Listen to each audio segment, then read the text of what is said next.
Today's lesson is 11-2 triangles. This whole lesson is about triangles, the angles in a triangle, how to find missing angles, and it should be somewhat of a review from last year because we did a lot of work with triangles last year. So sit back, relax, and let's talk about triangles. So first things first, triangles can be classified by their sides. And these are two ways that you can classify triangles by their sides. So the first one is equilateral. This is when all the sides are the same length. Notice I have these tick marks on the side. These tick marks mean that those sides are the same length. So they're going to use a variety of ways to tell you the length of the triangles. They might use the marks like this, or they may actually put numbers in here, and that would tell you that that is equilateral because all the sides are the same length. So there's two ways they're going to tell you the length of the triangle sides is the tick marks, and they actually might give you a number. The second way you can tell and classify a triangle by its sides is called an isosceles. This is when two triangles have the same, this is when two sides are the same length in the triangle. So you can see again, I have those tick marks. That means that those two are the same length. And again, they might also do side lengths where they might say 10, 10, 20. You can tell then that those two sides are the same length. So we have equilateral, all sides the same. Isosceles, two sides the same. The third is scalene, and this is when no sides are the same length. So like again, they might use the tick marks. In this case, there would be no tick marks because tick marks mean the same length. They might use side lengths like this, something like this. This would also mean that no side is the same length. So we have isosceles, scalene, and equilateral for the types of side lengths.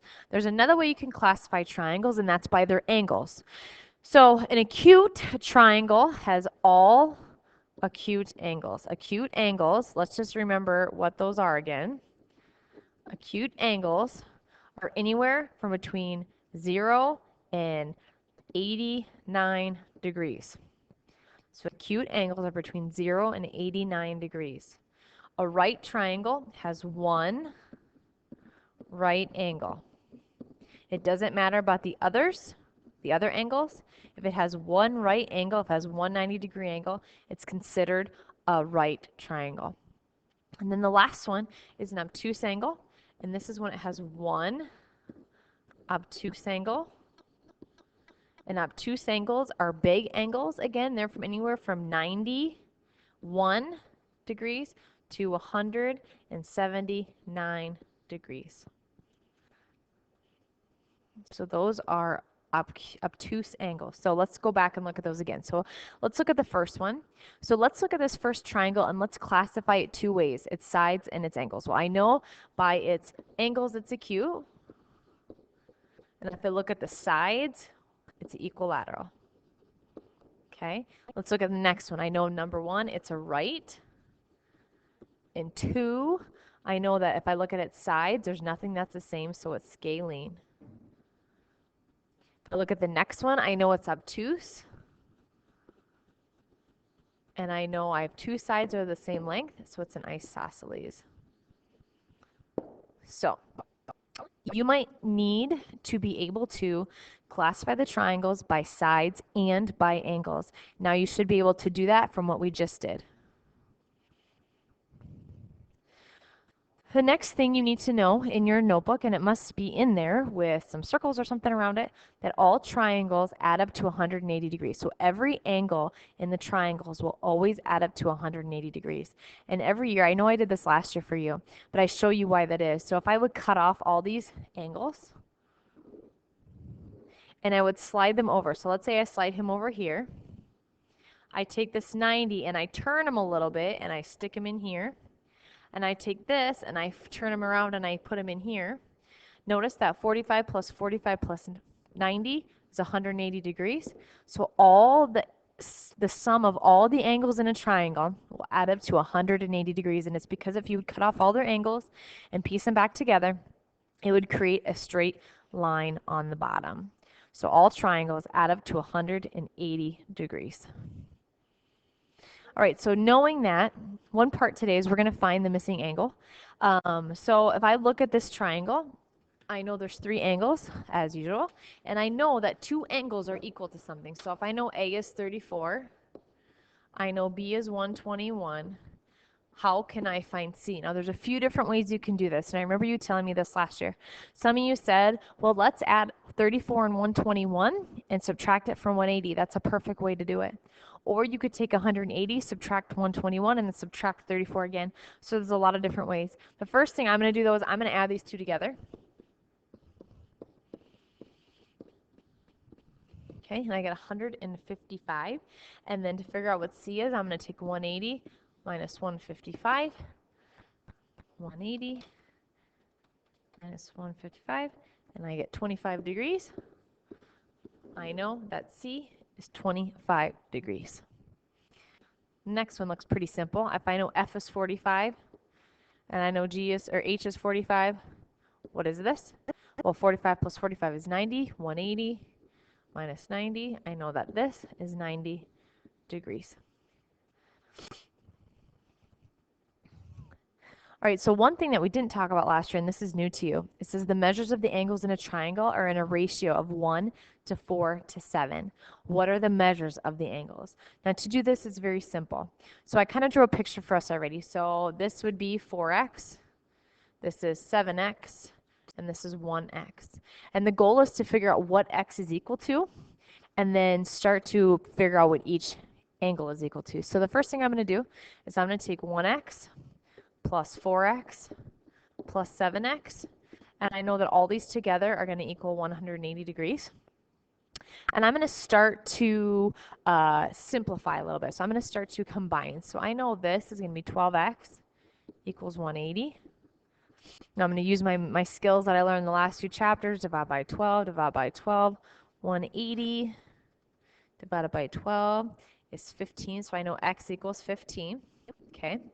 So now it's going to ask me to figure out what the measures of all the angles are. So if I know x is 15, I would put x in for here. So it'd be 4 times 15. This would be 7 times 15. And this would be 1 times 15. Well, I already know that this is going to equal 15 degrees. That angle is 15 degrees. And then I'm going to go and do the rest. So 7 times 15.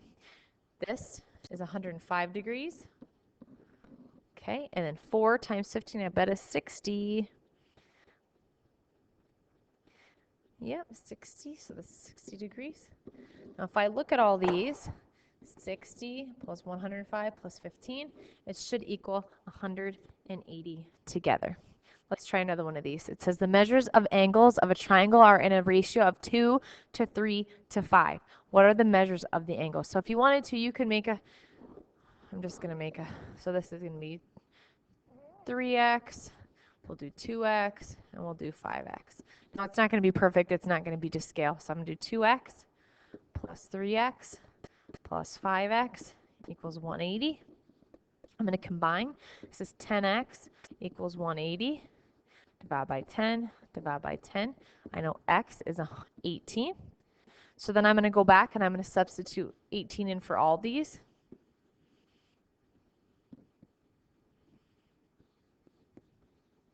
Let's see, 2 times 18, this would be 36. 3 times 18 is 54. So I have 54 degrees, 36 degrees. 5 times 18 is 90 degrees. And there are all of my missing angles.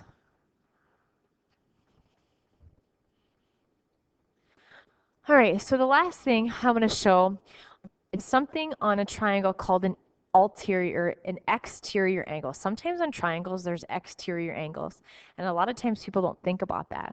The way you make an exterior on a triangle is if you extend one of the lines. Notice how this is my triangle, and then my exterior angle is out here. It's outside of that triangle. So all triangles can really have an exterior angle depending on how far you continue some of these lines. So in here, I'm noticing that I want to find what this is, and they're giving me an exterior angle. So what I have to do is I kind of have to start working backwards. I need to figure out what this is too. Now it's really easy because in the past few chapters or past few lessons, we talked about a straight line, and a straight line is 180 degrees. So if I look at this right here, this is my straight line, and if I know this is 160, I can use that to figure out what I have left here. So if I know a straight line is 180, I'm going to minus 160. I know that this is going to be 20 degrees. Then I can work to find what my x is. So if I have 30 plus 20 plus x equals 180, I'm going to combine these two things. This is 150 plus x equals 180. I'm sorry, that should just be that should be 50. Minus 50, minus 50, I get 130. So this angle is 130 degrees. So sometimes you have to do some work beforehand to figure out what your x is. And you can do that by using your exterior angle if they give you an exterior angle. All right, so that's all I have for you today. We're going to do a few more practice problems with triangles tomorrow in class so you can kind of see how your homework is set up and what you all need to know for each problem. So if you have any questions, let me know. Otherwise, thanks for watching.